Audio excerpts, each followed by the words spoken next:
Welcome back to episode 11 of our wonderful little podcast we call Grassroots to Glory. This episode has been an absolute nightmare to set up. I've been having all sorts of technical issues, but we're here. As a standard, I've got my wonderful co-host. We're still here. Oh, honestly, funny. Listening to this nonsense. So, not only did my laptop crash, then when we finally got up and running, Google Chrome was making my microphone go really, really quiet. So every time I was talking, you just couldn't hear me. Nothing. Yeah, it was just up and down constantly. It was just dropping, then coming up back up. It was just really strange because I've never done it before. No. And I just thought to myself, I was like, really? We're finally back on schedule. We're recording, good time, getting the episodes out, which is wonderful. I do not want to put it on hold, but it was getting to that stage where I was thinking, yeah, this ain't happening, lads.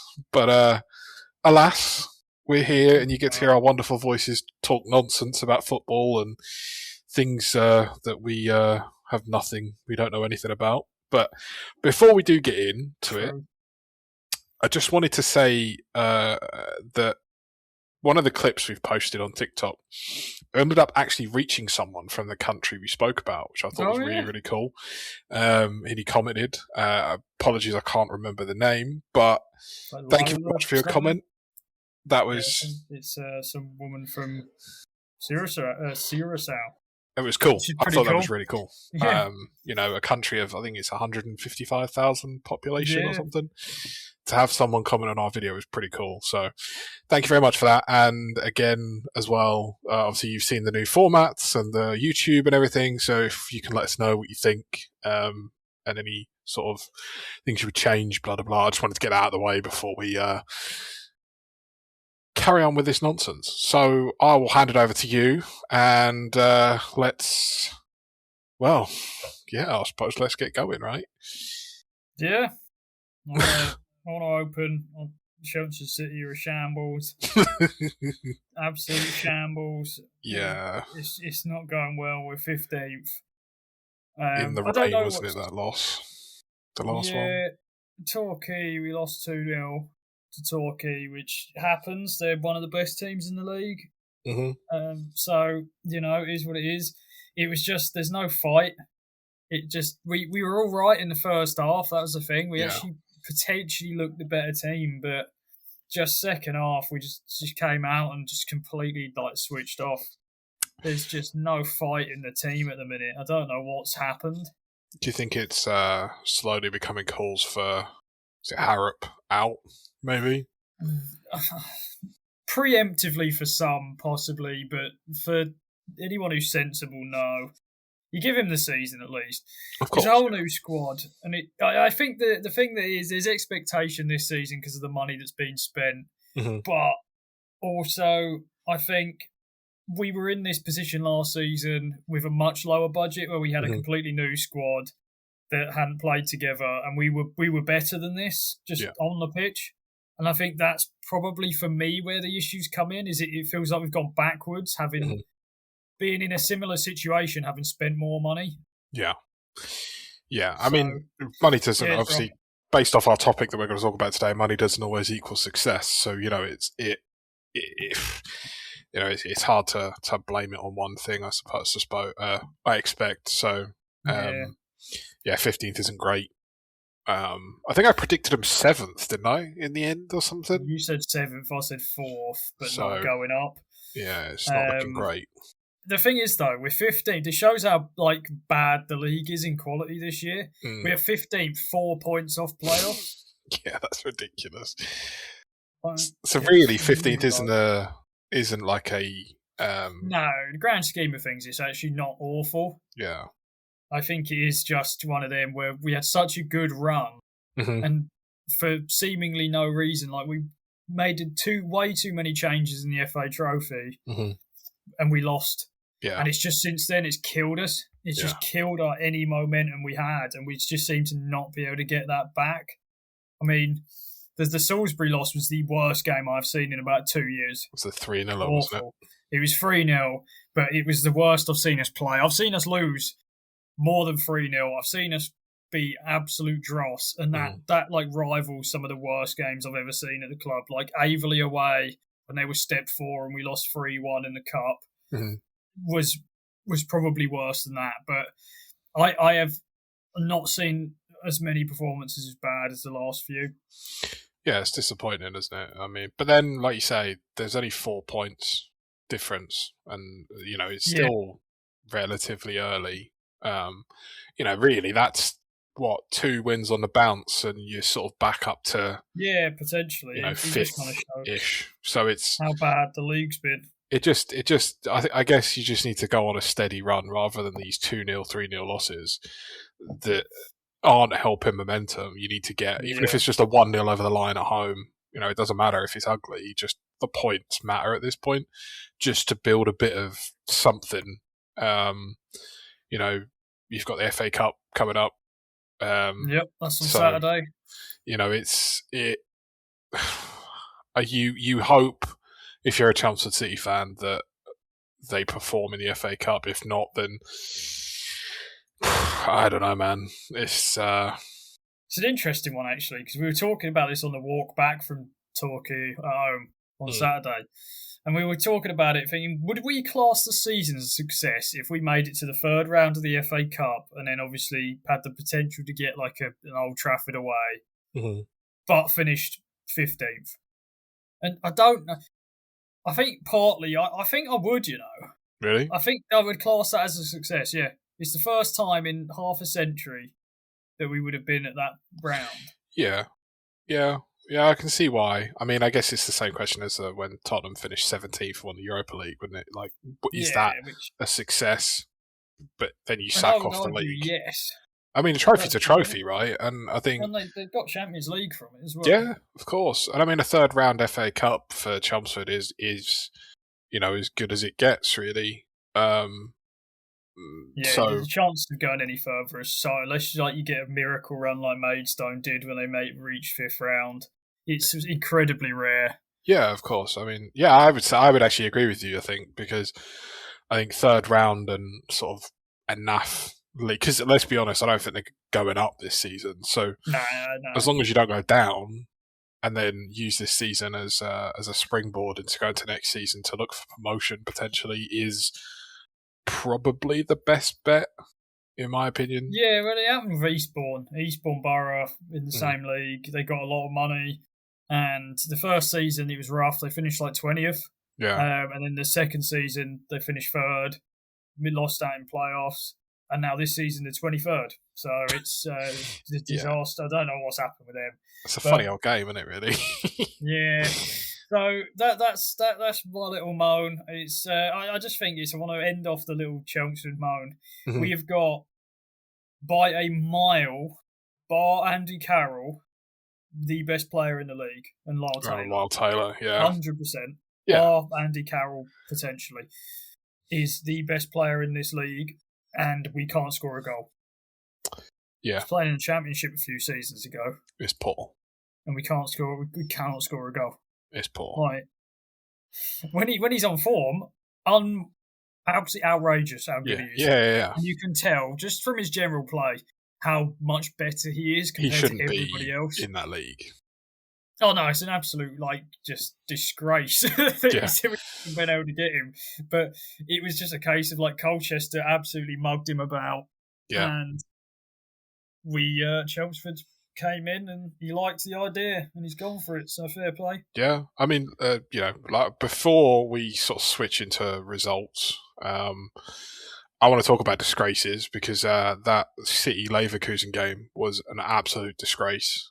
It was to be battered at home, and this isn't a disrespect to Leverkusen, but my lord, it was pathetic.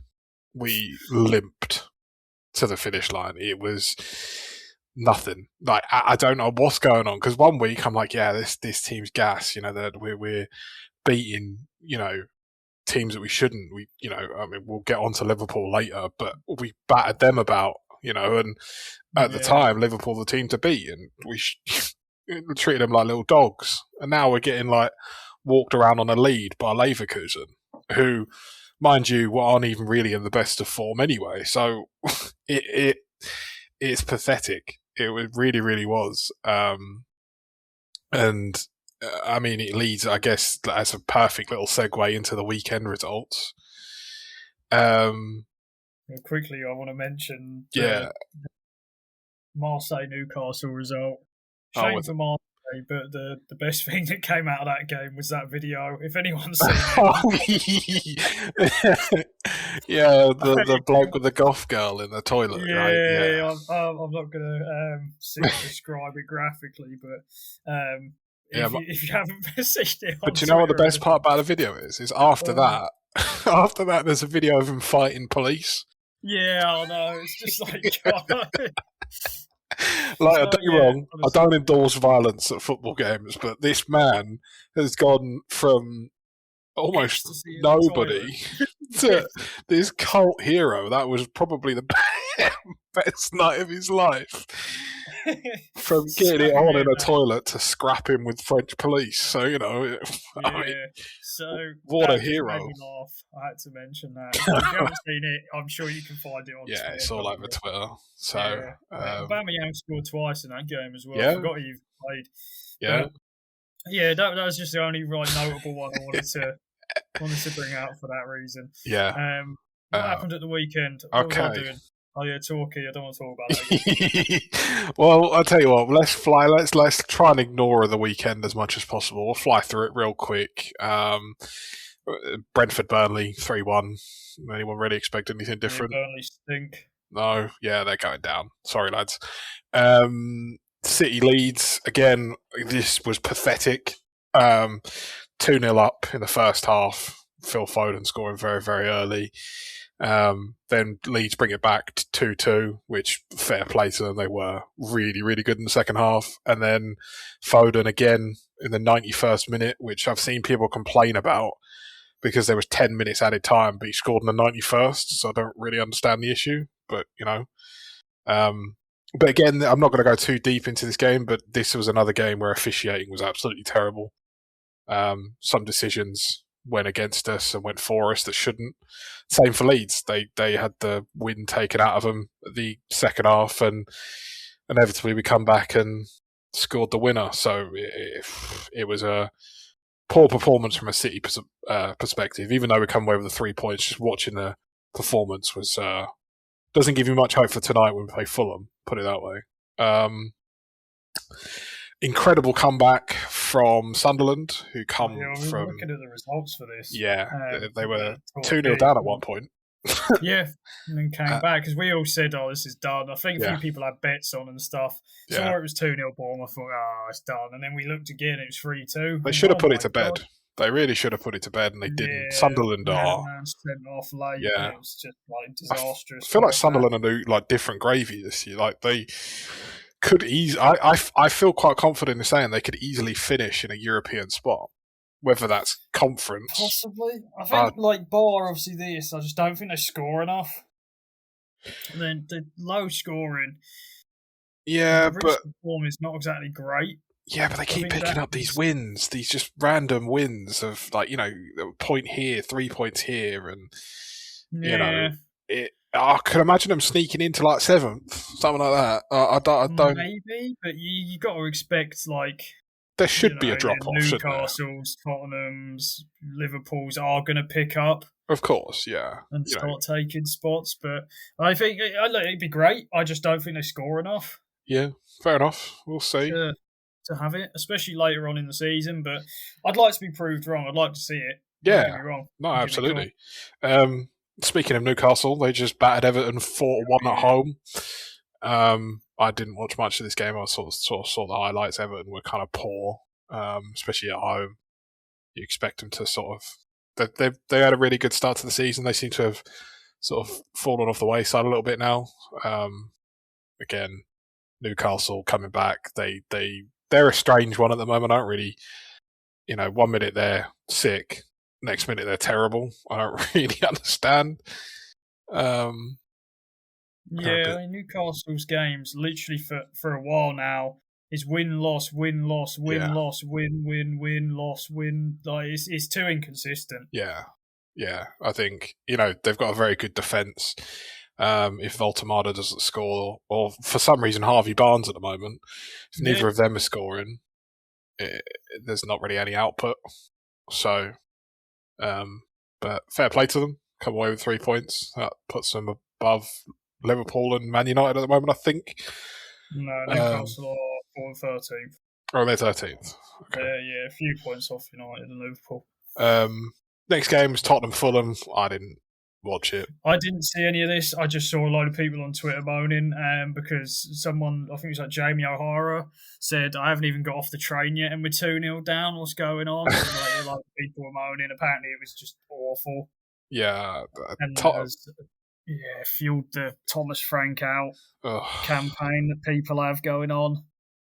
I just don't even want to get into it. Just give him time. Yeah.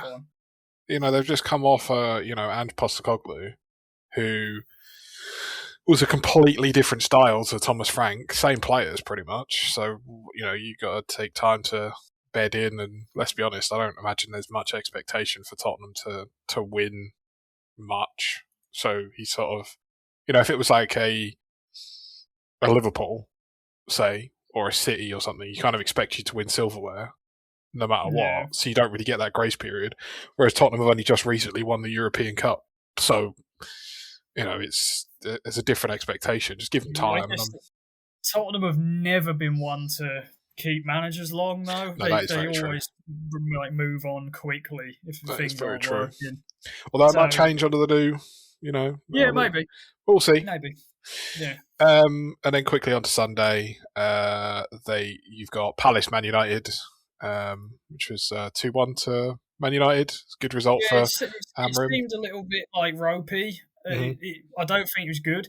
One thing that I've seen a lot of people point out is that obviously Fernandes looks a hell of a lot better, obviously in a number 10 role, which obviously he can't really play under this system. No.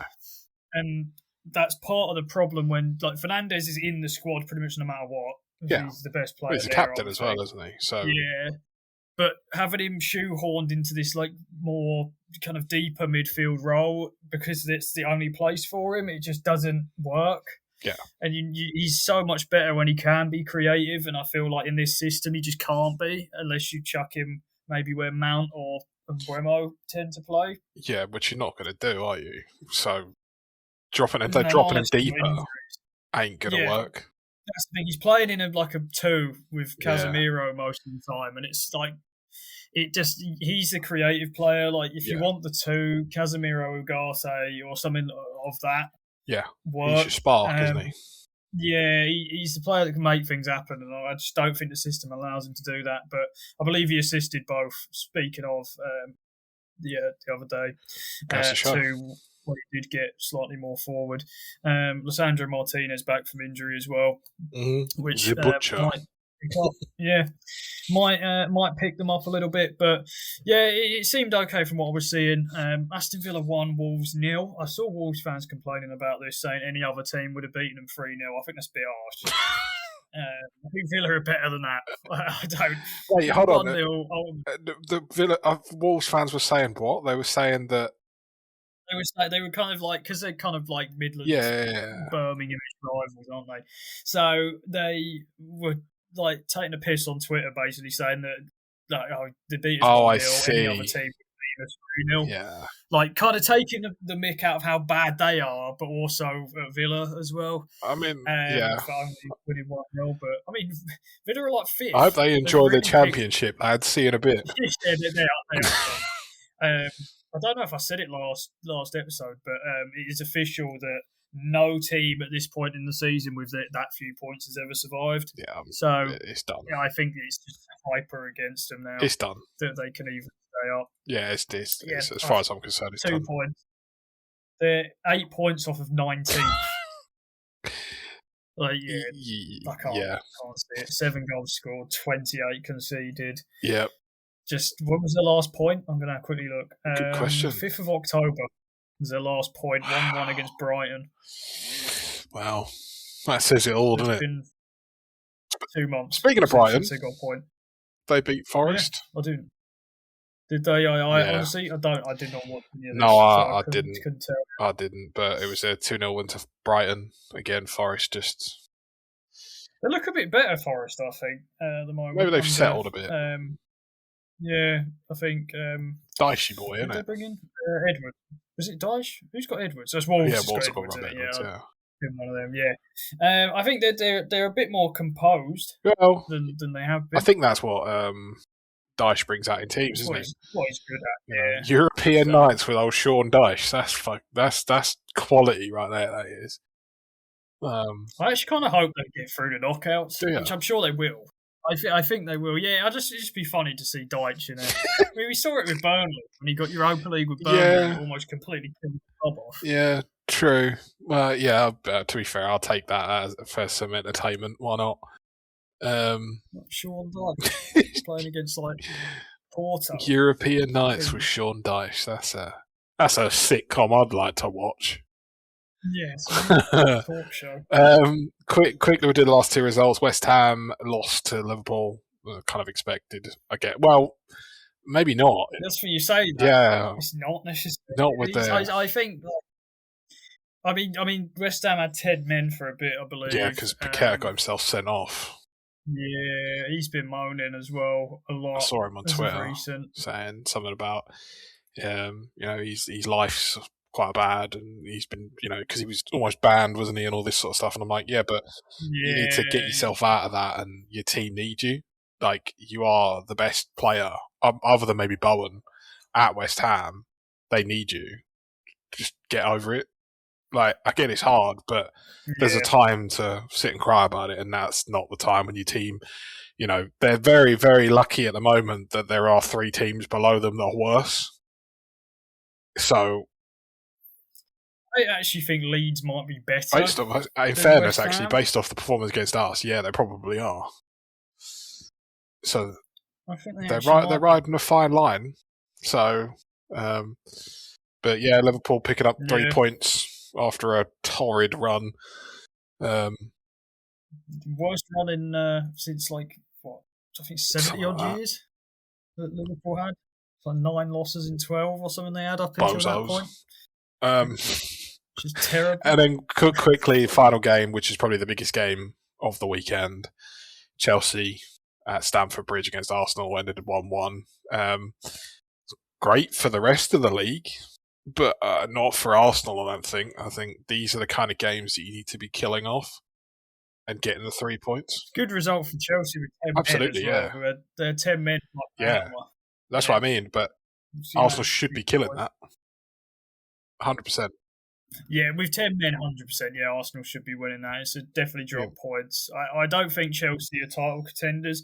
I think they're just probably below. I think the only team realistically are going to be City that will potentially push. Chelsea did this last season, didn't they, if you remember? Up until Christmas. Remember the way they could have gone top?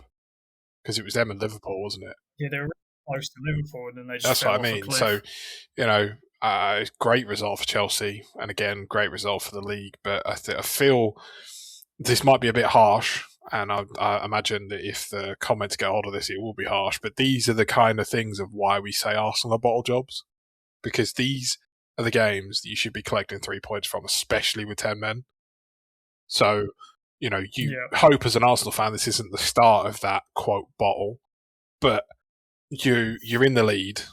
And there's probably some sense of confidence in the Arsenal camp, but remember they were ahead for 250 odd days and we still won the league that season. So you never know, and the gap was bigger. So they need to, if they want to win it, they've got to be killing these games off, getting the 3 points. We'll see. Yeah. So. That was the results. I don't think it was a hugely eventful week, but there has been some things that have happened that we want to talk about. The first one's going to be quite quick, just because I don't think there's going to be a huge care for it too much. It's similar to the kind of Birmingham new stadium thing. It's something that it only got brought to my attention recently because one of my Chelmsford City mates that I go to games with, he is a Leyton Orient fan as well. Mm-hmm. So his dad, I think, is like season ticket holder or something. They have been for years. And he was telling me they've basically kind of boycotted Orient for the time being because there's some stuff happening. Basically, the club, there's a majority owner of Leyton Orient is Gandler Sports Group, who own. If anyone's, I don't know if any human in the history has ever watched it, but that Futo TV. Oh, right. I have never watched it. I've heard of it, honest. But Fubo TV. It's I've never watched it, but they own that. Right. And they've basically got exclusive rights for a London-based franchise to join the European Football Alliance. Excuse me? What that means is they're American owners, basically, and they want to create... So the European Football Alliance is an American football league that's played in Europe. Okay. I think it's a Swiss-run thing. And they want to make Leyton Orient London's kind of, I guess, poster team for the American Football League played in Europe. Okay. And it's annoyed a lot of people. So basically, Leyton Orient, the Leyton Orient Trust, the vision is to use the power of sport to improve life chances, which is whatever that means. And they want to put an East London side, as they've called it. We don't know a name or anything like that, but they keep mentioning East London, an East London side into this American Football League that's played, along with a basketball team as well that also might play. This is all like plans, it's prospective plans. So they basically want to make Leyton Orient kind of like a hub for American sport, with potential one day to have NFL games potentially at Brisbane Road, or is it Brisbane Road or Lane? Don't know. It's Brisbane something. But I think I can see why fans are annoyed, because it's you're making the club into essentially an American football franchise. Yeah. If they can do something good with this, so the plan is they want to develop meaningful kind of community programs to get people from East London and stuff like that into other sports that aren't necessarily just football. So they actually want to go to the Los Angeles Olympics in 2028. Right. Like the team. So yeah, I can see why it's annoying people. Because it's kind of, I guess, you're franchising your club, which is not something that's done in this country. No, definitely not. It's very much an American thing to franchise out your club. But it's, basically there's a quote here from the owner, Gandler. They want to maximise sporting opportunities for young people in Waltham Forest, Hackney and beyond, so they are able to dream of not only the EFL and Premier League, but also of the NFL or US college football, where talent can open doors to world-class education. So that's like a great thing on paper, but I don't think franchising out a very old football club's a good way to do it for me. No, personally. I think you should start from it's been a bit of a scratch. Start something new rather than piggybacking off something that's already existing. I get why they do it, because it's of course. It's building on an existing fan base, isn't it? But yeah, I don't like it, and I can see why people are like boycotting. Yeah. I mean, sadly though, it won't change a thing. I don't think, because money talks, doesn't it? And if the money's there, they'll do it anyway, which is it's sad, really. But unfortunately, that's the way the game's going, isn't it? Yeah. But interesting.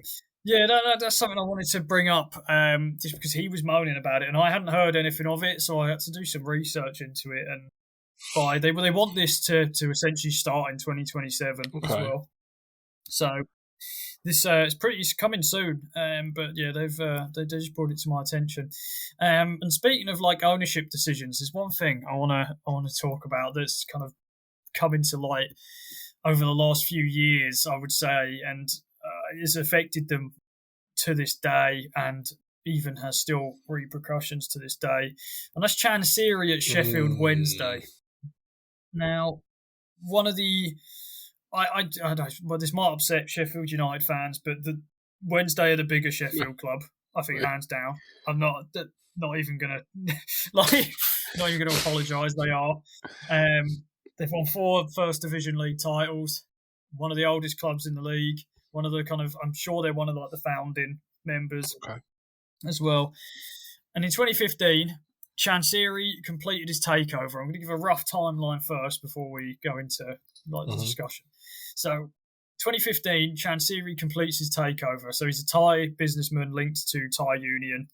And he basically wanted to push Sheffield Wednesday back to where they were. Because Sheffield Wednesday genuinely are one of the biggest clubs in English football. They're genuinely bigger than some Premier League clubs. Yeah. It's like they are actually a genuine big club. It's massive fallen giant for sure. And it'd be a shame to see, I guess, what's happening. But that was the goal. So he wanted to do that. It started off quite well as well. So in the 15-16 season, the 2016 Championship playoff, they made the final. So it actually looked quite positive. They lost to Hull in the Championship playoff final, but it looked promising. Then, 2016 to 2019, there were repeated managerial changes. So there were just the Carvial era that looked really positive, basically faded. And then, I mean, who did we have? Bruce, Monk were two that I know of. I'm sure there was a couple others as well. Just constant managerial changes in 6 to 8 months. Just people which were not lasting. Unstable sporting structure, and it became a bit of a recurring theme. And then that leads us to 2020, when the financial problems started. So in 2020, Chancery placed charges against Hillsborough, their stadium, to secure loans, which is never a good thing. That's a downward spiral. And crucially, that's not a good thing at all. And basically that meant the club was hit by penalties related to spending rules. And this is really what started the big financial crisis that they're in. Shortly after that, they suffered a points penalty connected to these spending breaches, and they were relegated to League One. Chancery did publicly accept responsibility, though, which is more than I think he ever does. Considering since then he has basically refused. There were a time I remember when people were criticising him, and he did an open letter to fans saying, "I'm not putting any more money in the club till people stop criticising me." People need to stop being mean to me, otherwise no more money. It's that energy.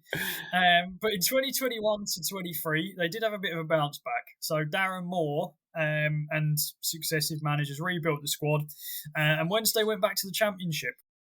They won in the playoff final, and then it started going wrong again. So it looked okay. Things might be going positive again. He decided to mess it up. 2023, pretty much. From 23 to 25, huge cash flow problems. So there's been so many reports of unpaid wages. Transfer embargoes have been rife with them as well. HMRC pressure for not paying tax. And EFL charges after wages that were eventually paid were ended up paying months. In fairness, who pays tax? True. But it ain't looking good. The EFL did open a formal charge in mid-2025 and imposed more transfer and fee restrictions. And basically the club repeatedly announced, or not the club, the owner repeatedly announced to fund players or whatever, wages, anything that needed funding, HMRC tax, but they were always late or partial, just always broken promises. Then there was the administration that happened recently, about Halloween time.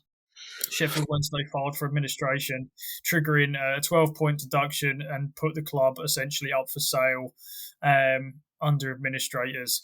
So this was the major turning point. It finally looked like I guess a buyer was there. Potentially Traynor was the one that was looking at it. But then, for whatever reason, Chancery backed out last second, meaning he is still owns the club. And they now have another 6-point penalty for multiple payment breaches. And the club is currently sitting, I believe, at minus 10 points. They are gone. It's sad. They are gone. Yeah, at least the only positive is that the club still exists, because it looked for a time that it genuinely might not. Yeah, I guess so. I'll just check the points. Yeah, it's -10. I mean, they are 23 points off of 23rd. Jesus. They Yeah, are 100%. gone. Like they're gone. There's too many points deductions. It's -18 points in total. They've been deducted this season. And not only that, but Chancery is now prohibited from owning or directing any other EFL club for 3 years. So the club is in administration and is for sale, and that's the situation right now. So yeah, it's not good. It's really not good. So many Did problems. you see, I saw that one of the potential buyers was, you remember the bloke that owned Newcastle, Mike? Yes, I did see this. That's Mike not Ashley, who you want to own your club. The man that owns Sports Direct should not be owning sports clubs. That's a terrible appointment. It's a difficult one. You know, I think, like, Mike Ashley, yeah, obviously, like, Newcastle were very, very happy to get rid. And I get it from a football perspective, because Newcastle, I think, were always in a position that were better than that. You know, they weren't under huge financial problems or anything like that. And that's because Mike Ashley he's good at stabilising. Well, he's things. A businessman, isn't he? He's never. Yeah, he's ultimately just what he's good at. He's never going to be the guy that's going to win you like trophies consistently or anything like that. He's good at getting you in a good financial place, and to be honest, I think that's what they need right now. Yeah, but the problem is that you might need it now, but you kind of once he owns it, you're stuck. You know what I mean? Like, so if they can somehow pull through this without having a football-minded owner, do you know what I mean? Because the thing is, Mike Ashley is a businessman, and he's you know, his brain is right. How do I make money? Right. Whereas if you get an owner that cares about the football, yeah, it might be rough for a bit, but at least the correct owner's there because they will care about the footballing side of it rather than just the money. Someone like Mike Ashley's just going to go in there, stabilize it, and then it's just going to go like down the drain at some point because he's not a footballing minded person. Does that make sense? I assume, because I think the positive that they've got is Sheffield Wednesday is a big attraction club. Like, they are, like I said, they're the biggest club in Sheffield, hands down. They will find buyers, even if it means having someone like Mike Ashley. Mike Ashley, ultimately, he will stabilise the club and then look to make money off of selling it. So essentially what he did with Newcastle. I think potentially you could have him for a bit and then get someone in, because there's always going to be buyers because it's such a big club. It's just whether he'll sell it again, though. You could. Yeah, it depends on time frames. It's not a quick thing to stabilise a club that has gone so far financially wrong. But, like, I don't know. You could, I guess, get someone football who genuinely cares about the club, but you need a hell of a lot of money for that. Yeah. And there isn't many people out there, I think, that would care enough. Yeah, true. But then maybe what you're saying about it being the biggest club would also be a positive for someone that does care about the football. Because, you know, imagine taking such an establishment like Sheffield Wednesday back to its former glory. Like, that's, if you're football minded, for example, that's a great achievement. And imagine you being that person. Do you know what I mean? Like, you being the one that have raised them back to their former glory. Now all of a sudden they're amazing. Oh yeah, it's a definite project for somebody. I mean, look, I could be wrong, and Mike Ashley could come in and turn the whole thing around. Who knows? But I think it's sad to see a club go down the drain again because of bad ownership. I said it before in another episode. I said I hate when ownership ruins a club because it's not the club's fault at that point. You know, this guy is.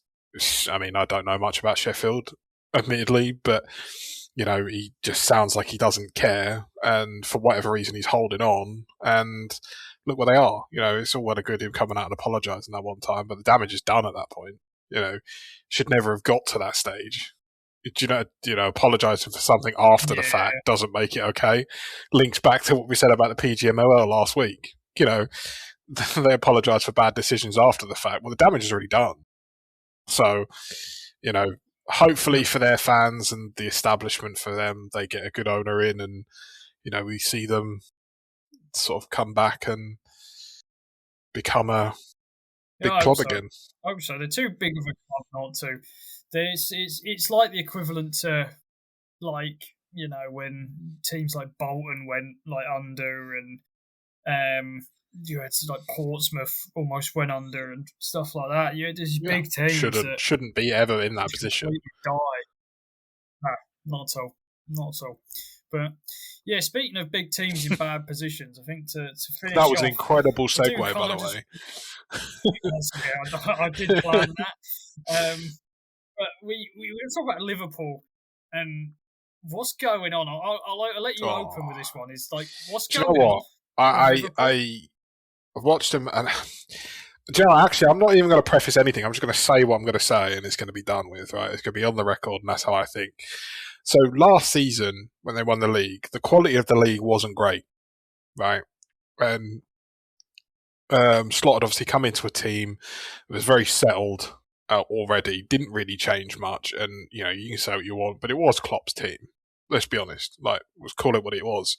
So he didn't really have to do too much, and they just played to their strengths, played really, really well, and like I said, the league wasn't at its strongest last season. This season, I feel like the quality has increased significantly, and Slot's now out of his depth. He made £400 million worth of signings this summer. You bought the likes of Wirtz, who was one of the biggest up-and-coming talents. Obviously, Isak, at one point was one of the greatest strikers of the Premier League, recently. Obviously not of all time, but recently. He was on fire at Newcastle. You bought him in. There's all these players that they've bought in. They bought the two new fullbacks in, Frimpong, Kirkez. They bought that centre-back. Unfortunately, you got an ACL, so obviously you can't blame that on the club. That's just really unfortunate for the player. And especially, I think he's only 20, which is really sad because that could be career-defining. But yeah, because that can keep lingering 100%. As well. Once an ACL's gone, it's kind of hard. There's not many players that come back from it. So, but anyway, they've spent all this money and it just has not worked. And I think Slot is way out of his depth. I don't think he's got the I was going to say I don't think he's got the minerals to pull it off anymore. And you know what? Actually, yeah, he hasn't got the minerals to pull it off. He just, I don't know what. And the thing is, Liverpool fans are jumping and going, "Get rid of him! Get rid of him! Get rid of him!" You just won the league with him. I know I'm going against what I've just said, but he's got enough credit in the bank that he's just won you another league. You have to give him time to get it right. But in the same breath, your Liverpool Football Club, their run recently, and they lose 5 games in a row or something ridiculous. Yeah, it's his first time since 1950. It's not acceptable. Lost 5 it's not acceptable. Not for a club like Liverpool. If a club like Wolves loses 5 games in a row, you expect it. Yeah, that's every Tuesday, so it's but not Liverpool. And I just think that he's been found out. His system doesn't work, and he's not pragmatic enough to figure it out. I really do. He's like every manager whines about injuries and whatever else. He's got Frimpong out, and Kirkez has not exactly been great. Relying on aging Andy Robertson, and I don't even know who they have right back. They're playing Soboslai at right back. Yeah, recently.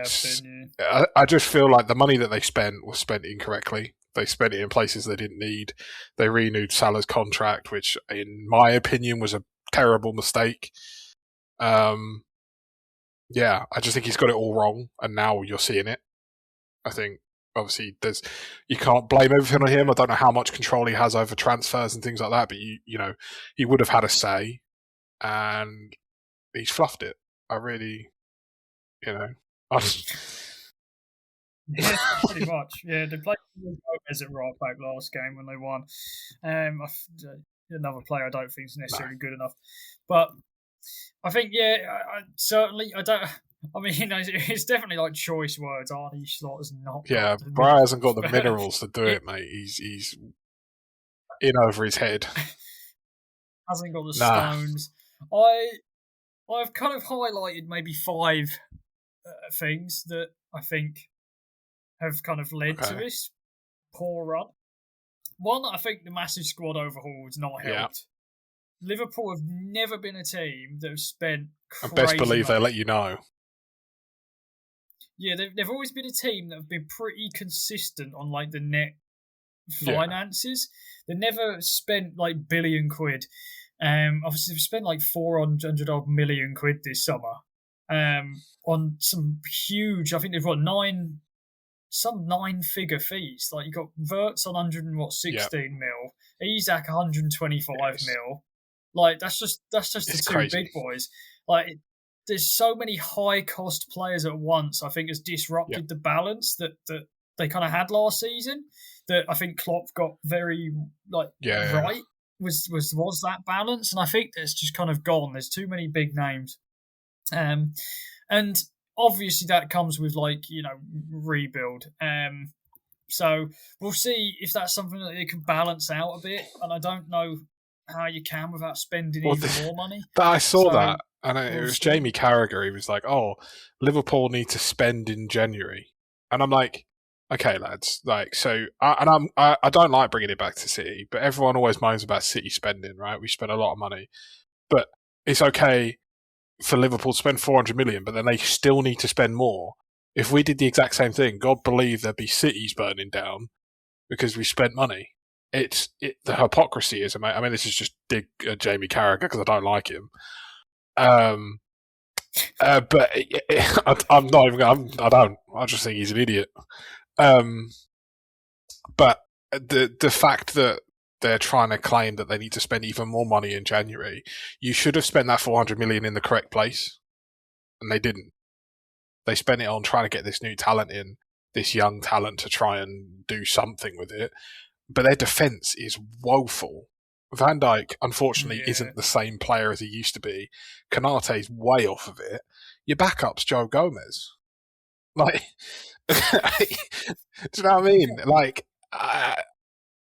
and you've got Arsenal, for example, that have their backups. Obviously, you've got Saliba and Gabriel, who arguably are the best partnership in the Prem right now. You know, I'd say their backups. You've got Mascara. Obviously, Timber's playing right back, of course, but Timber, who can play centre back, Calafiori. They've got one other name that is escaping me. You've got Ben White. They've got all these defenders. Obviously, it plays boringly, but they've got backup on backup. Liverpool have Joe Gomez. But brilliant. You've got backup for Soboslai. You've got backup for McAllister. You've got backup for your midfield. You've got a backup striker, but you haven't got any defenders, and you've got Joe Gomez.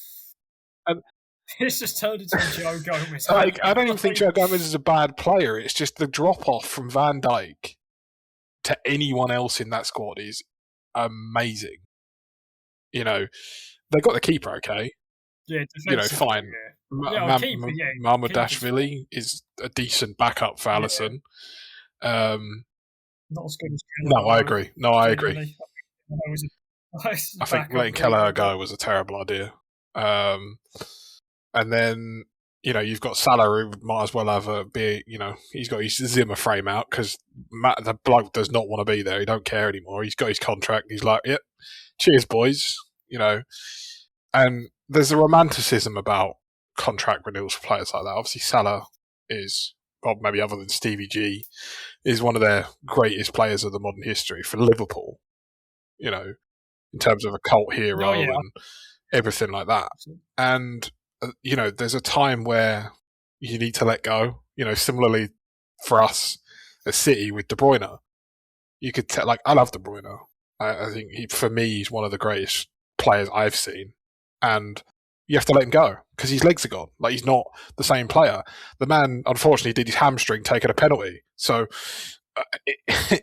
the game's leaving him, unfortunately. And I think we're seeing the same with Salah. I really do. I just think it's not the same team. And Slot's playing some funky system to try and fit players in. I just think he's got it all wrong. I really do. I think spending that whole 100 and something million on Isak was just. I can get the Wirtz signing, fine, but I just don't. You signed Ekatike for almost half of what you signed Isak for. Why?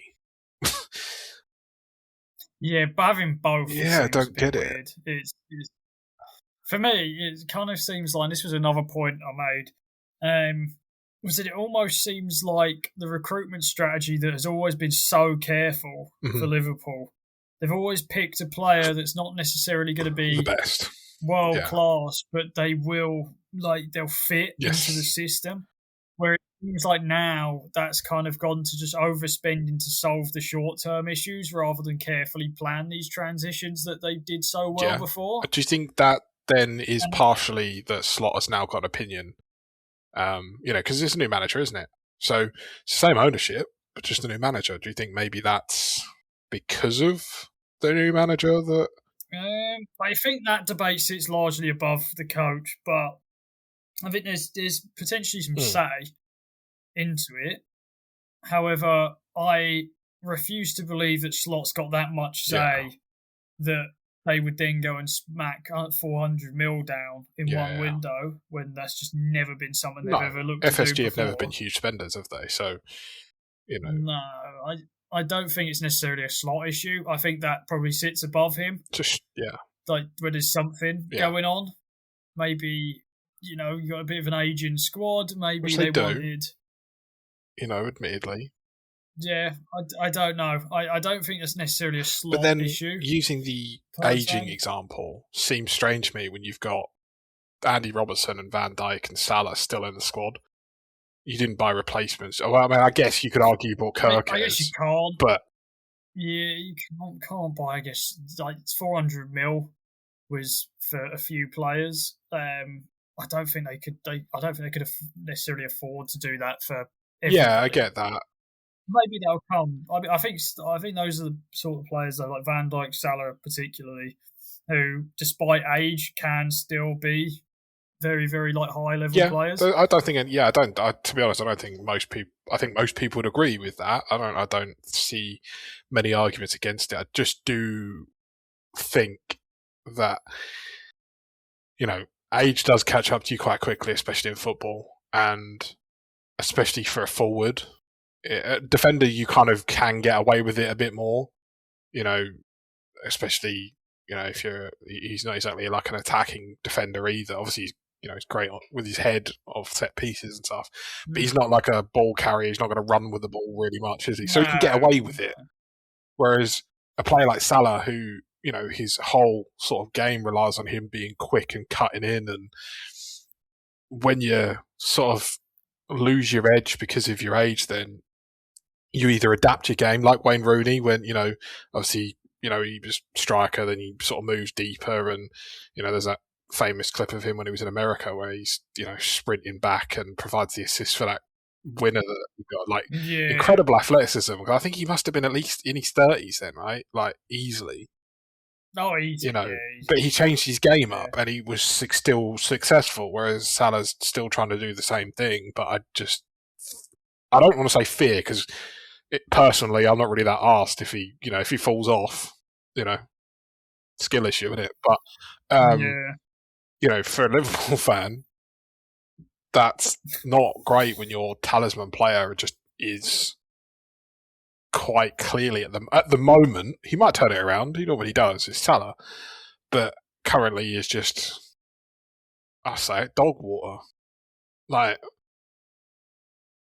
You need a player like Salah to pick your team up at this point. This is the kind of game, this is the kind of position you're in where you need a player that picks you up and drags you through the tough times or whatever. And Salah, for me, other than Van Dijk. Yeah, but you need your veteran players to do that. And ultimately that is Van Dijk and Salah. Definitely. But, I've been wrong before and I'm wrong often enough. But, I just... It's funny to me if I'm just taking all analytical, stuff away from it. And personally, I just think it's hilarious that, they spent all this money and it's just not worked. I'm sure they'll come good again at some point. But yeah, for now, I think most of us can enjoy having a bit of downfall for first time in a long time. They haven't been a solid team. They obviously had the struggle years where they weren't like top team anymore, but they were still always decent. Like they were winning the trophy like once every couple of years. Like it wasn't like they were. Whereas now, it does. Look, this is the worst I've seen them in a long time. Yeah, definitely. But yeah, I think that's we can all bask in it while it's still here. Sorry, Liverpool fans. I'm not sorry. He is, but no, okay. No, I'm not. I'm not. It's quite nice. One of my mates is a big Liverpool fan as well, so it's quite nice to see. My mate at work, every time I see him now, I'm like, nice. How's something like that. Shambolic, but yeah, I think that's there's nothing else really I need to mention. Well, quickly, I just want to mention. So while we're recording this, City are currently playing Fulham, and we're 1-0 up. Haaland has now officially become the fastest player to score 100 goals in 111 appearances. Second is Alan Shearer with 124, I think, which is that's kind of nuts, really. The man, I'm pretty sure we've charged him for this game, but the man's definitely not. He's definitely a cyborg of some sort. Yeah, it's like a ridiculous. Not real, but I just wanted to quickly mention that just as we're recording. I just had it on in the background, so but no, nothing from me. Thank God we actually got through this because I was worried. Yeah, we got there. The technical issues managed to subside, and this is where we find out afterwards. There's just nothing. Nothing's been recorded this entire time. We've just sat there. Do you know what? If that happens, then I'm never coming back ever again. So fair enough. I'll come back it. Obviously, thank you very much for listening. If you obviously have any opinions on anything we spoke about, do let us know. And if there's anything else you want us to talk about, also let us know. You can find our platforms in the description below, whether you're watching this on YouTube or on Spotify. They'll both be there. Our Discord link's also going to be there. And other than that, thank you, and we'll see you next week. See you later. See you later. Bye. Bye.